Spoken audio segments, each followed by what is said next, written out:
Hello my dear future doctors. तो फिर से आप सभी का स्वागत है मेरे एक न्यू वीडियो में। तो इससे पहले मैंने आपको बताया था सेंट्रल यूनिवर्सिटीज़ के बारे में कि कौन कौन सी सेंट्रल यूनिवर्सिटीज़ हैं और उनका एस्टेब्लिशमेंट कब हुआ है और उनमें कितनी टोटल सीट इनटेक है। ठीक है, तो उसके आगे मैंने ये भी बोला था कि आगे मैं फर्दर इन इंस्टीट्यूशन का कट ऑफ भी बताऊँगा 2024 का। तो वही लेके आया हूँ आपके लिए। तो सबसे पहले हम बात करेंगे एएमयू का कट ऑफ। तो type of AMU NEET 2024 cut off कुछ नहीं, मतलब कि डिफरेंट कोटा होते हैं, इस वजह से टाइप लिख दिया। तो नीट 2024 का कट ऑफ हम बताएंगे एएमयू का। AMU MBBS cut off 2024 can be classified in following Kota's, यानी कि जो एएमयू का जो कट ऑफ है उसको डिफरेंट कोटा होते हैं ना।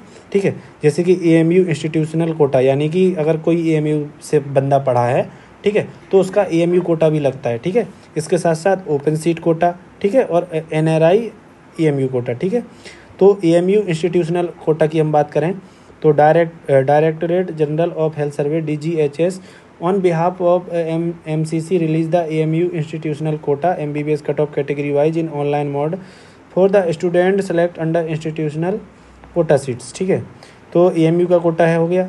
ठीक है, और ये ओपन सीट कोटा यानी कि जिसमें सभी लोग पार्टिसिपेट कर सकते हैं। ठीक है, इसमें क्या है कि DGHS on behalf of MCC release the AMU management या paid quota MBBS cut off category wise in online mode for student select under management या पेड कोटा सीट।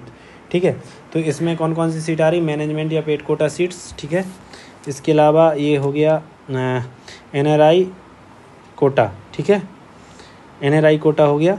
तो इसमें क्या है, directorate general of health services DGHS on behalf of MCC release the AMU NRI quota MBBS cut of in the online mode for student select under NRI quota.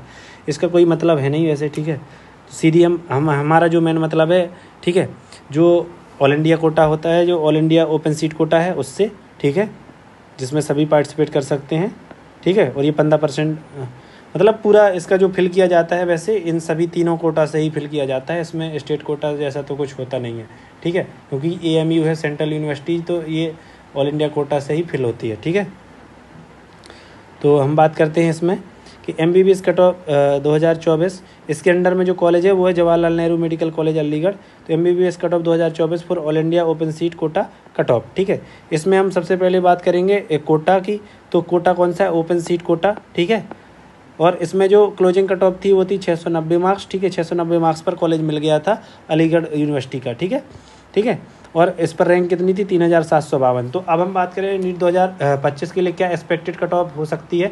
तो expected cut off आप इसकी 685 से 690 के बीच मान सकते हैं। और बात करें सेफ स्कोर, तो सेफ स्कोर आप इसका 690 ही मान के चलो। ठीक है, क्योंकि सेंट्रल यूनिवर्सिटीज है तो यार कट ऑफ इतना ज़्यादा डाउन इसका जाता नहीं है।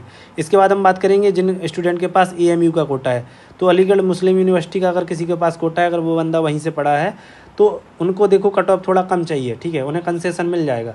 तो उनका जो कट ऑफ गया था वो 666 गया था। ठीक है, और रैंक कितनी थी, 14,962। ठीक है, और बात करें इसका सेफ स्कोर, तो सेफ स्कोर आप इसका 665 तक मान सकते हैं 2025 के लिए। 665 अगर आपका आ रहा है तो सेफ है। ठीक है, और या फिर इससे बात करें एक्सपेक्टेड की, तो एक्सपेक्टेड कट ऑफ आप इसका 660 तक मान सकते हैं। ठीक है, 660 तक।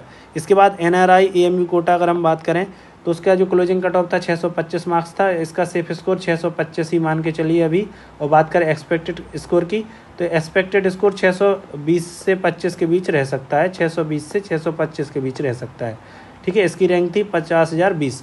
अब हम बात करें कि एक्सपेक्टेड क्लोजिंग रैंक क्या रह सकती है, तो ये 3700 है, तो ये 3800 तक रह सकती है। ठीक है, ठीक है, इसके बाद हम बात करें ये जो रैंक है एएमयू कोटा वाले स्टूडेंट के लिए 14,962, तो ये 15,200 तक एक्सटेंड कर सकती है। ठीक है, 15,200 तक कर सकती है।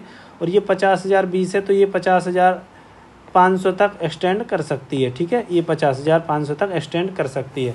देखो ये एक्सपेक्टेड होता है, एक्सपेक्टेड चीज़ें 100% सही नहीं होती हैं।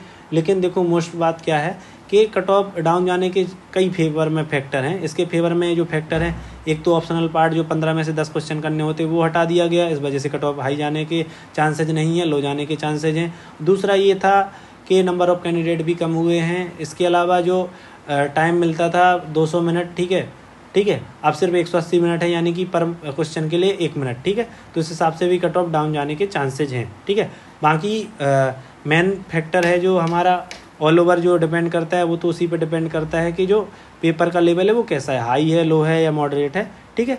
तो वो तो बात की बात है, देखते हैं। अभी तो आप यही मार्क्स टारगेट मान के चलिए कि आपको इतने मार्क्स लाने हैं, ठीक है, कि आपको इतने मार्क्स लाने हैं, कितने, जैसे ये लिखे हैं जो 690, 665, 625, ठीक है। अगर आप इतने मार्क्स लाते हैं तो आप काफ़ी ज़्यादा सेफ हैं, 99.99% कि आपको कॉलेज मिल जाएगा AMU का, जवाहरलाल नेहरू मेडिकल कॉलेज।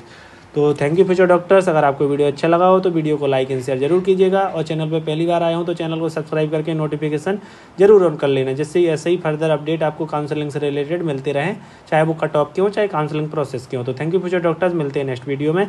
आपको वीडियो कैसा लगा कमेंट में ज़रूर बताइएगा। Thank you.